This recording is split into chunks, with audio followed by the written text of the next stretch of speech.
Protests in Hong Kong are escalating quickly. The Chinese regime is calling for a crackdown, and they haven't ruled out military action.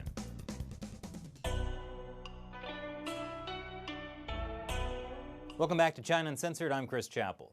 Clashes between protesters and police in Hong Kong over the weekend turned parts of the city into a bona fide battlefield, complete with plenty of police violence, rubber bullets, and enough tear gas to make Chuck Norris cry. Although I think technically Chuck Norris makes tear gas cry. Anyway, as Hong Kong protests continued for their 8th exhausting week, the police have been getting more and more aggressive. In this footage, you can see them chasing after retreating protesters and beating them with police batons. For the last few weeks, the protests have followed a familiar cycle. Non-violent protests are met with heavy-handed police tactics like pepper spray, tear gas, and rubber bullets. Then, the government doesn't respond, which leads to more protests, which leads to more police violence, and the whole thing starts again, but gets worse. But as the escalation of violence threatens to spin out of control, the Chinese Communist Party has issued a rare public statement saying the protesters are right and it's time for the police to back down.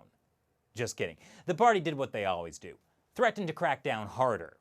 The Beijing-based office that oversees Hong Kong and Macau held a rare press conference, its first one since Hong Kong was handed over to China in 1997. A spokesman denounced the protests as horrendous incidents and called for swift punishment. The most important task for Hong Kong now is to resolutely punish and curtail violent criminal activities according to the law, restore social stability, and maintain law and order in the city.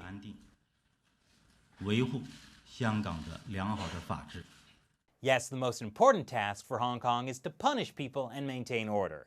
That will definitely resolve the underlying issues that sparked the protests in the first place. And if cracking down harder sounds too risky, don't worry, Chief Executive Carrie Lam. Beijing has your back. The central government firmly supports Chief Executive Carrie Lam leading the Hong Kong administration and carrying out their lawful duties, firmly supports the Hong Kong police strictly enforcing rule of law. Journalists, of course, attempted to ask questions at the press conference. They asked what the threshold is for sending in the Chinese military. But the spokesman responded only by saying that Hong Kong's constitution lets officials ask for help from China's military, hint, hint. Well, one guy who can take a hint is Hong Kong watcher and hedge fund manager Kyle Bass, who tweeted that Hong Kong has entered the next pre-planned phase by the Chinese government, adding that the authorities deliberately incited the violence with PLA and criminal triads, and now they beat peaceful protesters and bring in the Chinese army. The criminal triads Bass is referring to are gangs who do the dirty work of attacking protesters in a way the police can't. Can't be caught on camera doing that is. A week ago, these suspected triad members in white shirts had attacked protesters at a metro station in Hong Kong's Yuen Long district. So this past Saturday, thousands of activists demonstrated against that attack.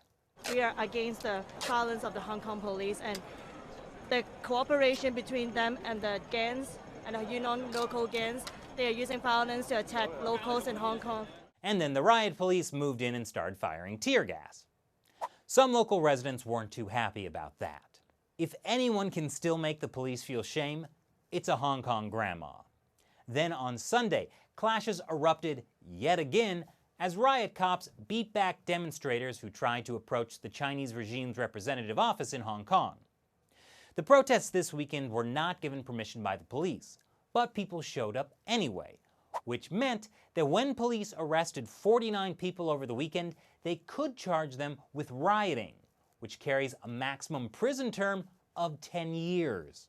I mean, you'd think if only Hong Kong police could use just the right amount of violence, everything would be resolved. But so far, it's only served to strengthen protesters' will to keep going. Funny how that works. The protests initially started in early June, where Hong Kongers marched against a proposed extradition law that would have allowed Hong Kong authorities to send criminal suspects to mainland China for trial. But as the police's reaction to protesters escalated, so did the protesters' demands. Protesters are now also demanding the resignation of Chief Executive Carrie Lam.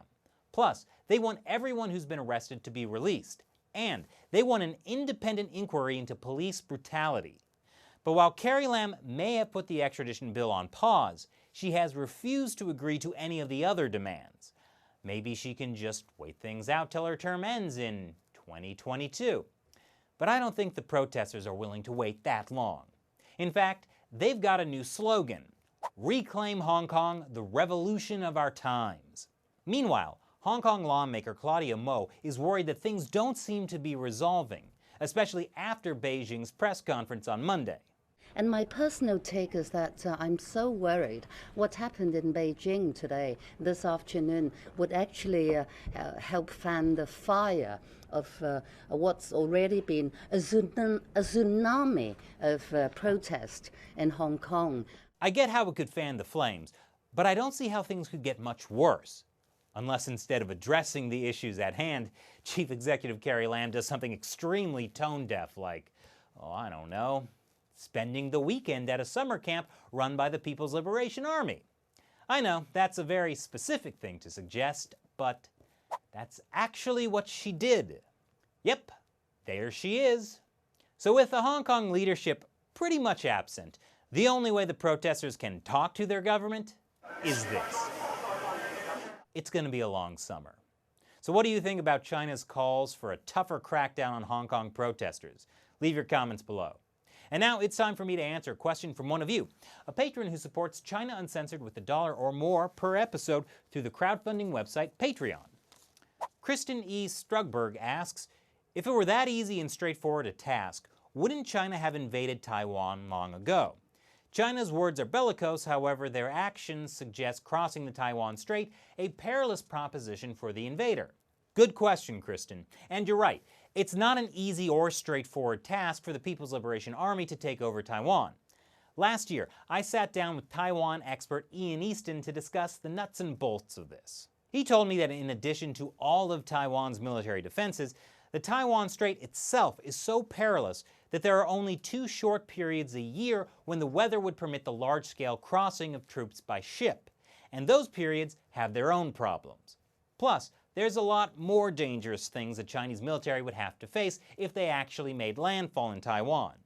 For more, I recommend you watch that episode, China's Invasion Plan for Taiwan. I'll put a link to that episode below. Thanks for your question, Kristen. And thank you for everyone who's watching.